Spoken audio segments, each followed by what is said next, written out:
and gentlemen, my name is Rise Pride, and welcome to Whiskey Storm Corps. Today I will be showing you the proper procedure on a Case 1 VMC takeoff. Case 1, of course, being daytime, full visibility, no fog. VMC meaning visual meteorological units. So basically that means I have full vision. So first thing we do, you want to switch short range to standard contact channel. This will be something you have in with your squad or whatever. Uh, let's see. Step 2, I recommend, however this is not required, attaching an IR strobe, especially if you're working on aircraft carriers. As if you go down over the water, feet wet, during the night, if you have your IR strobe on, CSAR or any rescue unit is going to have a much easier time finding you. Okay, let me get on my gear. Just double check everything.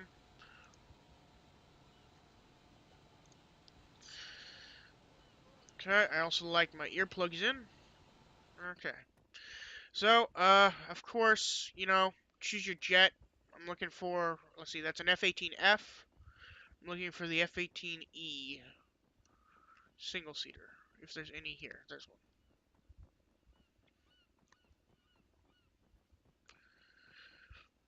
Okay, just warning, if you're ever on an aircraft carrier, try to stay away from these wires as much as possible. Alright, so before mounting up, if you're looking to keep with realism, I like to go ahead and take a look around. It's also good to see what your loadout is, just so you can decide it. Another thing, if you're looking for realism, you need to remember that these dual rails usually probably aren't going to be used on an aircraft carrier, as having, those munitions is a lot of weight on the aircraft, especially if you're landing. It would in real life add a ton of weight. However, that's perfectly up to you. Alright, mounting up. Alright, so you're in. Look at your fuel levels, your damage levels. Then I'm going to go to Task Force Radio. Alright, so our channels, we have 60.1 being our air-to-air frequency, 50.1 being air-to-ground. Also, I use set additional channels. This allows me to hear on 2 frequencies and speak over 2 frequencies using one radio. So I'm going to press the ERF offset. Then I'm going to go ahead and exit out. Then I press Alt, then right. So this basically puts 50.1 in my right ear. I switch to channel 1, 60.1. I hold Control or Alt and left click, and that puts 60.1 air to air in my left ear. So basically now I have 2 separate buttons bound, one for additional, one for primary. So if I hold Control and Caps Lock, I find that's closer to WASD. It allows me ease of access during combat. It's still 2 keys, but I don't mind it. And I also have Y bound to air to ground, as usually I'll be circling an objective. Alright, so I'm going to be simulating a full-on procedure ATC comms. So I'm going to assume 48.8, short range is ATC. Nimitz ATC, this is Shark 1-2, requesting startup on Corral, or Junkyard. Junkyard, of course, being where I am right now in relation to the carrier. After this, they would give me, of course, permission to start up. Shark 1-2, starting up.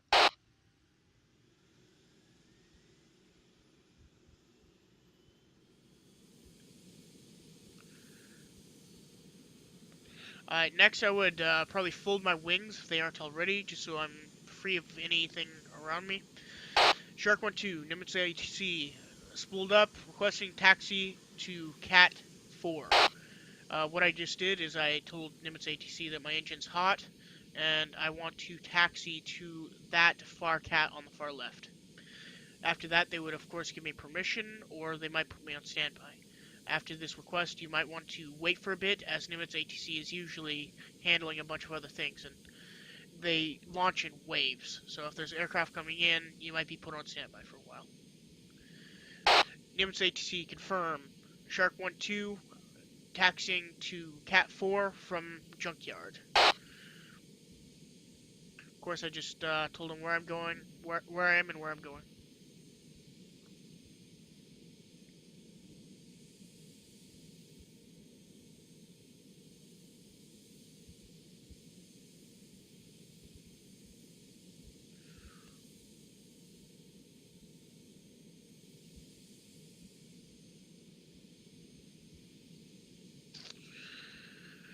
Alright, now from here I'm going to unfold my wings. I'm going to perform my final checks. I'm just going to watch my little rear view mirror there. I'm also going to tap my afterburner. Works. Afterburner off. Okay. Nimitz ATC, Shark 1-2, requesting attach to Cat 4. After which they would of course give me permission.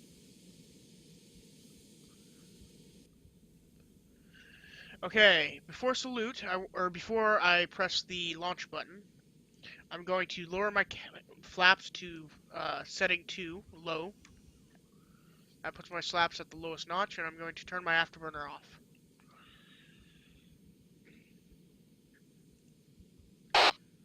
Shark 1-2, Nimitz ATC, requesting salute. Then of course they'll give me permission. I'm going to spool up my engine and press salute at the same time.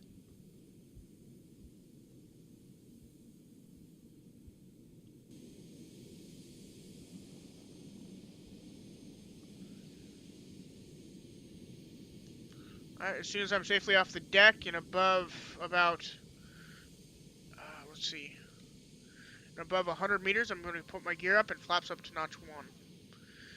Alright, during this time, I want to stay at about 300 kilometers per hour and under 150 meters. This is basically so that I don't fly over the Marshall Stack, which is basically saying that I don't want to intersect with any possible flight plans of any other aircraft. Now on a Case 3, of course it would be different, and as soon as I leave radio range, I would call Popeye. It's basically saying that I've lost radar range and visual of USS aircraft carrier Nimitz. Of course here I'll just say USS Nimitz, Shark 1-3, or 1-2, leaving Nimitz airspace. USS Nimitz, Shark 1-2, leaving Nimitz airspace. Since I'm out of radar range of the Nimitz, I'm going to begin accelerating and climbing.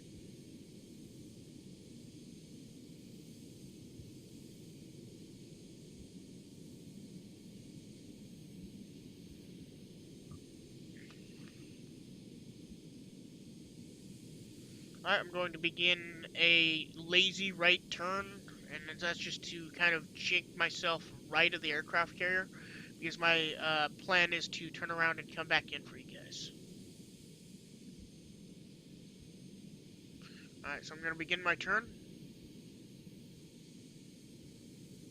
Prioritizing my nose up.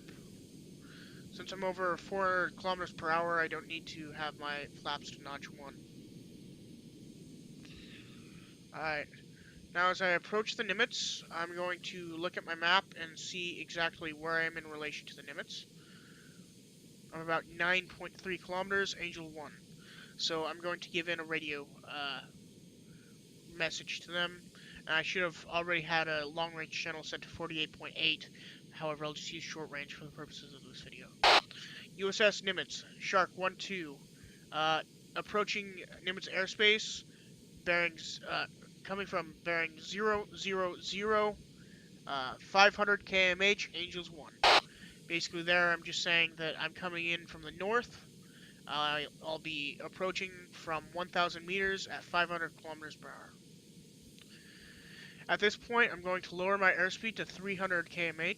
I'm also going to begin lowering flaps to reduce my airspeed even further. Nimitz ATC, this is Shark 1-2, requesting downwind approach pattern USS Nimitz. A downwind approach pattern is basically myself entering this pattern. However, I'm going to cancel that, and I'm going to enter the holding pattern. I am entering the holding pattern. So what a holding pattern is, it's a slow cycle of the aircraft carrier, of course counterclockwise, um, going about 300 km/h, remaining at about 500 meters. And this is my Marshall stack until I'm granted access to land. From this, you want to stay about 1 kilometer out from the aircraft carrier. You should be able to have good visual.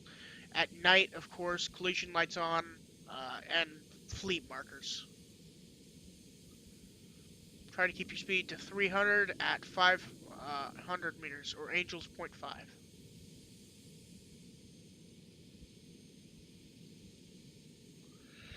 If you're looking for a good way to figure out if your distance of the USS aircraft carrier is good, I recommend using the primary circle. That's the standard gun engagement range of your little HUD radar that I have up there at the top.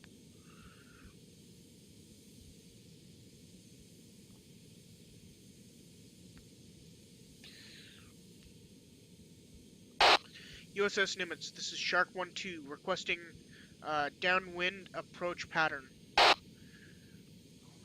Of course, they'll give me permission, so I'm going to be in lowering altitude. When I'm diving this steep, I like to lower my flaps to notch 2, and I'm going to begin turning. I'm looking to get at about an altitude of 300 meters. Good rule of thumb is 3-3. 300, 300.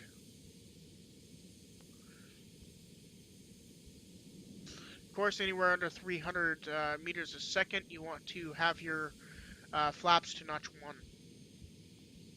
1. Depending on, unless you go lower than that, which, I assume you know what you're doing.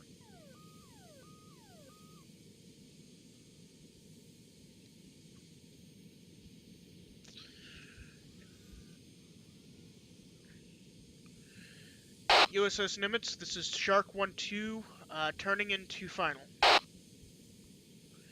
Alright, at this point, I'm going to begin banking descent turn to about 200 meters, and I'm going to begin reducing my airspeed. Once I turn in, I'm going to call that I'm turning into final, and I'm also riding dirty, meaning that I have gear down, flaps to final notch, and my tail hook down. USS Nimitz, Shark 1-2, on final, riding dirty.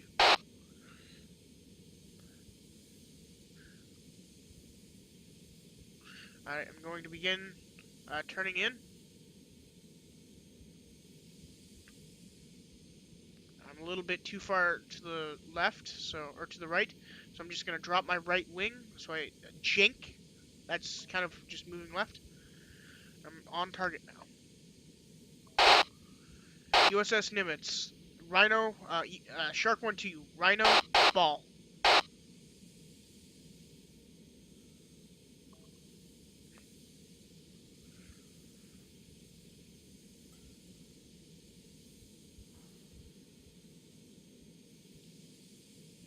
I was a bit far on the right. USS Nimitz, Shark 1-2, detaching wire. Then I'd wait for them to acknowledge. Please mind you that that is more of a realism thing, because that's, to say, hey, I'm detaching, this wire is about to snap back.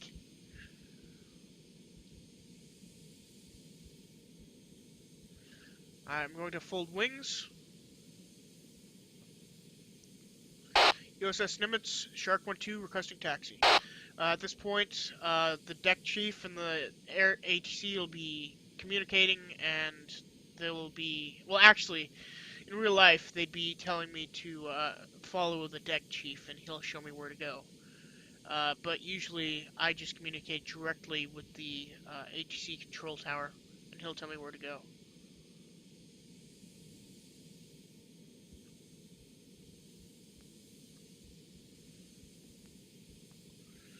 USS Nimitz, this is Shark 1-2, 6-pack, requesting spool down. Of course, after using permission, spool down. Flaps up.